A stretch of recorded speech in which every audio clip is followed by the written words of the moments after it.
नमस्कार दोस्तों, स्वागत है आपका कमोडिटी अपडेट्स में। प्लैटिनम बाजार में आजकल काफी हलचल सी है। एक तरफ तो कीमतें आसमान छू रही थीं, मतलब 14 साल के सबसे ऊंचे लेवल पर। जी हाँ। और फिर अचानक से धड़ाम नीचे आ गई।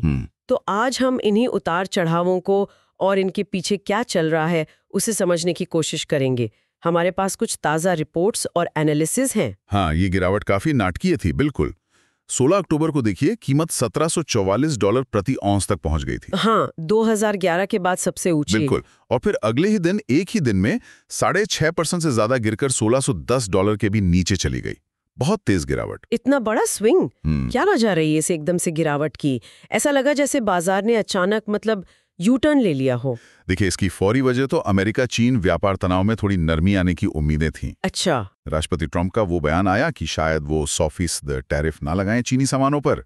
और फिर चीनी राष्ट्रपति शी जिनपिंग के साथ उनकी जो मीटिंग होने वाली है, उससे पहले माहौल थोड़ा नरम होने के संकेत मिले। तो बस इन्हीं चीजों ने बाजार का मूड एकदम से बदल दिया। अच्छा, तो ये हाल की खबरों का असर था। लेकिन ये तो सोचिए, इस गिरावट से ठीक पहले इसी साल कीमतों में करीब 70% की जबरदस्त बढ़त भी तो हुई थी। हाँ, हुई थी। वो किस वजह से? क्या ये वही व्यापार तनाव था जो पहले कीमतों को ऊपर धकेल रहा था? बिल्कुल बिल्कुल, यही तो विडंबना है। जिन वजहों से अब गिरावट आई, उन्हीं का दूसरा पहलू बढ़त के पीछे था। जब अमेरिका चीन का तनाव बढ़ रहा था, दुनिया भर में थोड़ी अनिश्चितता थी, भू राजनीतिक टेंशन जैसे कह दें। हाँ। और साथ में ये उम्मीद भी थी कि अमेरिकी फेडरल रिजर्व ब्याज दरें घटाएगा। तो ऐसे माहौल में निवेशक प्लैटिनम जैसी कीमती धातुओं को एक सुरक्षित निवेश, एक सेफ हेवन की तरह देख रहे थे। तो जब टेंशन बढ़ती है तो कीमत ऊपर जाती है, और जैसे ही टेंशन कम होने की जरा सी भी हवा लगती है, कीमत नीचे। बाजार कितना सेंसिटिव है इन खबरों को लेकर। सही कहा आपने। और यही बात इसे और दिलचस्प बनाती है कि निवेशकों का जो सेंटिमेंट है वो कितनी तेजी से बदल सकता है, खासकर जब ट्रेड या जियोपॉलिटिक्स से जुड़ी कोई खबर आती है। प्लैटिनम भी सोने की तरह ही है, अनिश्चितता में लोग इसे पकड़ते हैं। जैसे ही लगता है कि नहीं, अब माहौल ठीक हो रहा है, तो कुछ निवेशक अपना मुनाफा लेके निकल जाते हैं या फिर कहीं और मौके देखने लगते हैं। ये तो हुई कीमतों में उतार चढ़ाव की बात, जो बाहरी घटनाओं पर ज्यादा निर्भर करती है। लेकिन प्लैटिनम की कहानी का एक और बहुत अहम पहलू है इसकी अपनी मांग और आपूर्ति, है ना? जी बिल्कुल। हमारे जो स्रोत हैं उनके मुताबिक मांग की तस्वीर काफी मिली जुली सी लग रही है। कहीं मजबूती है तो कहीं थोड़ी नरमी। हाँ, ये बिल्कुल सही है। मांग के मोर्चे पर कई अलग अलग ट्रेंड्स एक साथ चल रहे हैं। ऑटोमोटिव सेक्टर, वो तो अभी भी एक बड़ा खरीदार है, खासकर वो गाड़ियों के धुएं को साफ करने वाले कैटालिटिक कन्वर्टर्स के लिए। हाँ, वो तो है। और दिलचस्प बात यह है कि हाइब्रिड गाड़ियों में इसका इस्तेमाल बढ़ रहा है। और भविष्य की जो टेक्नोलॉजी है, जैसे हाइड्रोजन फ्यूल सेल, हाँ, फ्यूल सेल्स, उसमें प्लैटिनम का रोल बहुत अहम माना जा रहा है। तो वो आगे चलकर मांग का एक बड़ा सोर्स बन सकता है। हाइड्रोजन फ्यूल सेल वाला पहलू तो काफी रोमांचक है भविष्य की क्लीन एनर्जी के लिहाज से। लेकिन एक और एरिया है जिसने हाल में सबका ध्यान खींचा है, वो है चीन में प्लैटिनम ज्वेलरी की मांग। आंकड़े तो चौंकाने वाले हैं। 2025 की दूसरी तिमाही में साल दर साल 137% की बढ़त। ये कैसे हुआ? हाँ, ये वाकई एक असाधारण उछाल है। इस पर वर्ल्ड प्लैटिनम इन्वेस्टमेंट काउंसिल यानी WPIC, हाँ, WPIC, जो इस बाजार पर काफी करीब से नजर रखती हैं, उन्होंने काफी विस्तार से बताया है। उनके हिसाब से दुनिया भर में प्लैटिनम ज्वेलरी की मांग 2025 में करीब 11% बढ़कर 2.2 मिलियन ट्रॉय ऑन्स तक पहुंचने की उम्मीद है। अच्छा। और ये 2018 के बाद सबसे ज्यादा होगा। और इस बढ़त का जो मेन इंजन है वो चीन ही है। चीन में ऐसा क्या खास हो रहा है? 137% की बढ़त तो बहुत ज्यादा है। चीन में असल में प्लैटिनम ज्वेलरी का निर्माण मैन्युफैक्चरिंग वो दूसरी तिमाही में पिछले साल के इसी तिमाही के मुकाबले 2 गुने से भी ज्यादा हो गया। 2 गुने से ज्यादा? जी हाँ।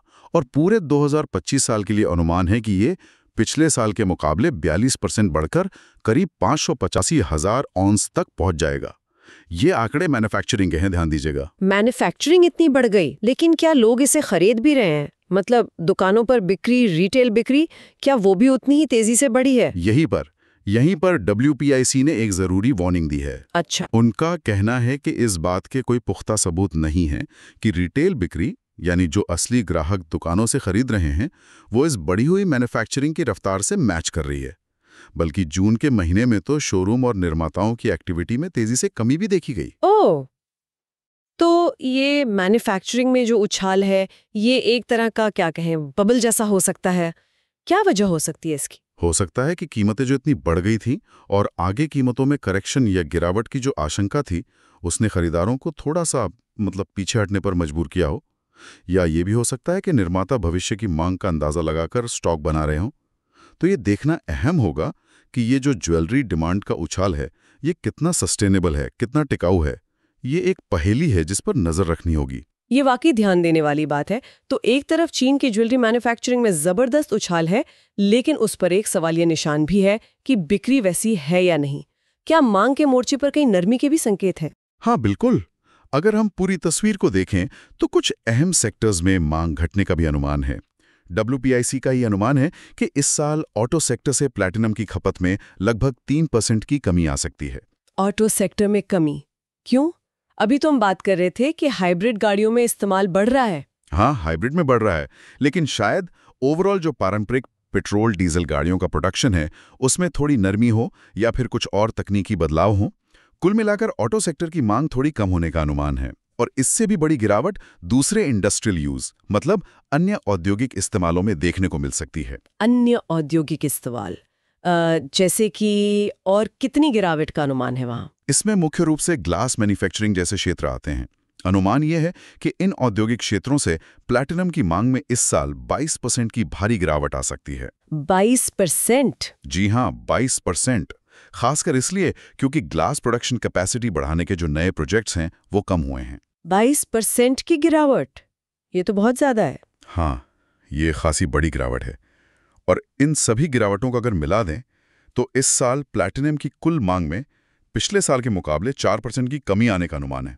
अच्छा, कुल मांग घट रही है। हाँ, कुल मांग करीब 7.9 मिलियन आउंस रहने का अनुमान है। तो जहां एक तरफ ज्वेलरी और भविष्य की टेक्नोलॉजी उम्मीद जगा रही है, वहीं पारंपरिक, औद्योगिक और कुछ हद तक ऑटोमोटिव मांग में नरमी की वजह से ओवरऑल डिमांड असल में थोड़ी घट रही है। ये तो बड़ा विरोधाभास है। एक तरफ आप कह रहे हैं कुल मांग 4% घट रही है, फिर भी हम लगातार बाजार में प्लैटिनम की कमी मतलब सप्लाई डेफिसिट की बातें सुन रहे हैं। इसका मतलब है कि गड़बड़ सप्लाई साइड में है। फिर आपने बिल्कुल सही नस पकड़ी है। असली कहानी सप्लाई यानी आपूर्ति पक्ष पर ही टिकी हुई है। और जब प्लैटिनम सप्लाई की बात होती है तो सबकी नजरें एक ही देश पर टिक जाती हैं, दक्षिण अफ्रीका। हाँ, दक्षिण अफ्रीका दुनिया का सबसे बड़ा प्लैटिनम प्रोड्यूसर। वहाँ क्या चल रहा है? क्या उत्पादन में कोई दिक्कत आ रही है? दिक्कतें सिर्फ आ नहीं रही हैं, बल्कि काफी समय से बनी हुई हैं। दक्षिण अफ्रीका कई चुनौतियों से जूझ रहा है एक साथ। कभी बाढ़ जैसी कुदरती आफत आ जाती है जो उत्पादन रोक देती है, तो कभी बिजली की भारी कटौती जो वहाँ एक आम समस्या है। उनका पावर इंफ्रास्ट्रक्चर काफी पुराना और अविश्वसनीय है। इसके अलावा खदानों से जो अयस्क निकलता है उसे साफ करके धातु निकालने की जो प्रक्रिया है यानी प्रोसेसिंग, उसकी क्षमता भी सीमित है। यानी खदानों से माल निकल भी जाए तो उसे इस्तेमाल लायक बनाने में ही मुश्किलें हैं। इसका असर उत्पादन के आंकड़ों पर तो दिख रहा होगा। बिल्कुल। मिसाल के तौर पर अगस्त के महीने का जो डेटा आया उसमें प्लैटिनम समूह धातुओं PGMs यानी प्लैटिनम और उससे जुड़ी दूसरी कीमती धातुएं जैसे पैलेडियम, रोडियम वगैरह, हाँ, PGM बास्केट, उनका कुल उत्पादन पिछले साल के इसी महीने के मुकाबले 3% कम रहा। अब ये 3% सुनने में शायद छोटा लगे, लेकिन जब मांग और आपूर्ति के बीच का फासला पहले से ही बना हुआ हो तो ये भी मायने रखता है। तो उत्पादन दबाव में है। इसका भविष्य के लिए क्या मतलब निकलता है? WPIC ने इस पे कोई फोरकास्ट दिया है? हाँ, दिया है। और WPIC का पूर्वानुमान थोड़ी चिंता बढ़ाने वाला है। उनका अनुमान है कि 2025 लगातार तीसरा साल होगा जब प्लैटिनम बाजार में सप्लाई की कमी रहेगी, मतलब डेफिसिट रहेगा। तीसरा साल लगातार? जी हाँ। और अनुमान है कि इस साल मांग आपूर्ति से 8,50,000 औंस ज्यादा होगी। 8,50,000 औंस का घाटा, ये तो बहुत बड़ा आंकड़ा लग रहा है। क्या ये पहले के अनुमानों से ज्यादा है या कम? दिलचस्प बात यह है कि ये आंकड़ा उनके 4 महीने पहले के अनुमान से थोड़ा कम है। पहले उन्होंने करीब 9,66,000 औंस के घाटे का अनुमान लगाया था। अच्छा, तो थोड़ा कम हुआ है। हाँ, शायद इसलिए कि कुल मांग में जो 4% की गिरावट का अनुमान है उसे ध्यान में रखते हुए इसे थोड़ा एडजस्ट किया गया है। लेकिन फिर भी 8.5 लाख औंस का घाटा बहुत बड़ा है। इतना बड़ा घाटा, बाजार इस कमी को कैसे पूरा करेगा? कहाँ से आएगा ये अतिरिक्त प्लैटिनम? यहीं पर कहानी और पेचीदा हो जाती है। इस घाटे की भरपाई के लिए बाजार को अपने मौजूदा भंडार यानी जमीन के ऊपर जो स्टॉक जमा है, अबव ग्राउंड स्टॉक्स, उसका इस्तेमाल करना पड़ेगा। अच्छा, मतलब जो पहले से निकाला हुआ स्टॉक है। जी बिल्कुल। ये वो प्लैटिनम है जो पहले निकाला जा चुका है और रिफाइन होकर कहीं तिजोरियों में रखा है, या निवेश के रूप में है, या रिसाइकलिंग के इंतजार में पड़ा है। तो हम अपनी पुरानी बचत खर्च कर रहे हैं एक तरह से। WPIC का अनुमान क्या कहता है कि इस साल ये स्टॉक कितना कम हो जाएगा? उनका अनुमान है कि इस डेफिसिट को पूरा करने के चक्कर में इस साल जमीन के ऊपर मौजूद प्लैटिनम स्टॉक में 22% की भारी गिरावट आ सकती है। 22% एक साल में? जी हाँ, एक ही साल में कुल भंडार का लगभग 5वां हिस्सा खत्म हो जाएगा। बाप रे, 22% की गिरावट। तो साल के अंत में कितना स्टॉक बचेगा? क्या वो काफी होगा आने वाले वक्त के लिए? अनुमान है कि साल के अंत तक जो स्टॉक बचेगा वो दुनिया की कुल सालाना मांग का सिर्फ 4.5 महीने के बराबर होगा। सिर्फ 4.5 महीने? हाँ, ये बहुत कम है। ये स्थिति बाजार को काफी नाजुक बना देती है, वल्नरेबल जाके बोले। 4.5 महीने का कवर, ये तो वाकई चिंताजनक लगता है। इससे एक बड़ा सवाल उठता है कि ये कब तक चल सकता है। मतलब अगर दक्षिण अफ्रीका में सप्लाई की दिक्कतें और बढ़ जाती हैं अचानक से, या मान लीजिए हाइड्रोजन फ्यूल सेल की मांग उम्मीद से ज्यादा तेजी से बढ़ जाती है, तो क्या होगा? बिल्कुल, ये सवाल बहुत वाजिब है। ये एक तरह से तलवार की धार पर चलने जैसा है। आप अपनी बचत से कब तक खर्च चला सकते हैं, है ना? सही बात है। एक सीमा के बाद तो बचत खत्म हो जाएगी। इसी तरह अगर बाजार लगातार अपने स्टॉक से डेफिसिट पूरा करता रहा तो ये स्टॉक बहुत ही निचले स्तर पर पहुंच जाएगा। तब सप्लाई में कोई भी छोटी सी रुकावट आ जाए या मांग में अचानक कोई तेजी आ जाए तो कीमतों पर उसका बहुत बड़ा असर पड़ सकता है। तो अगर हम पूरी तस्वीर को एक साथ रखने की कोशिश करें, हमने देखा कि कीमतें हाल में गिरी, ठीक है, लेकिन वो अल्पकालिक व्यापार समाचारों का नतीजा था। दूसरी तरफ मांग के कुछ मजबूत संकेत हैं, जैसे चीन में ज्वेलरी निर्माण और भविष्य की तकनीकें जैसे फ्यूल सेल। भले ही कुल मांग थोड़ी घट रही हो 4%, और सबसे अहम बात, आपूर्ति पक्ष पर दक्षिण अफ्रीका की चुनौतियों के कारण एक बड़ा स्ट्रक्चरल डेफिसिट है, लगातार तीसरे साल 8.5 लाख आउंस का। हाँ, 8.5 लाख आउंस का, जिसे मौजूदा स्टॉक से पूरा किया जा रहा है, और वो स्टॉक तेजी से घट रहा है। इन सब का क्या मतलब निकालें? सार क्या है इसका? इसका मतलब यह है कि प्लैटिनम बाजार इस समय 2 अलग-अलग सच्चाइयों के बीच फंसा हुआ है, ऐसा कह सकते हैं।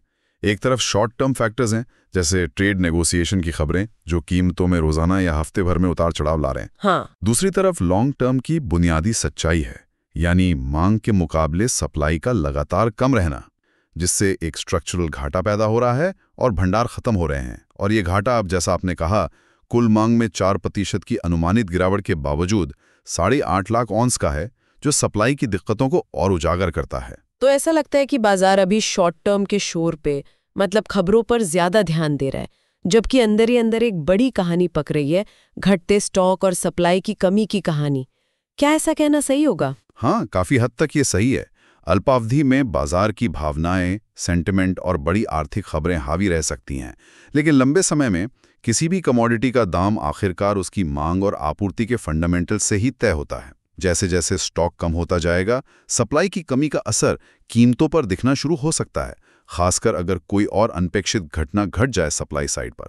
तो ये एक रस्साकशी है, शॉर्ट टर्म सेंटिमेंट बनाम लॉन्ग टर्म फंडामेंटल्स। तो संक्षेप में कहें तो प्लैटिनम बाजार बाहरी खबरों, खासकर भू राजनीति और व्यापार से जुड़ी खबरों के प्रति काफी संवेदनशील है, जैसा हमने हालिया कीमतों में गिरावट में देखा। बिल्कुल सही कहा आपने। लेकिन सतह के नीचे चीन में ज्वेलरी निर्माण और भविष्य की तकनीकों जैसे फ्यूल सेल से मांग के दिलचस्प संकेत मिल रहे हैं।